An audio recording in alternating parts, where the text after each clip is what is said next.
আলহামদুলিল্লাহ হযরত তারেক রহমানের পহেলা বৈশাখ হযরত তারেক রহমানকে উৎসর্গ করলাম।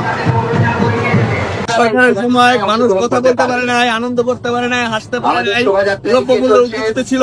এখন দেশে কোনো সমস্যা নাই, সবকিছুই তারেক রহমানের কল্যাণে। অবাধ সুষ্ঠু নিরপেক্ষ নির্বাচনের মাধ্যমে তারেক রহমান ক্ষমতা আসছে।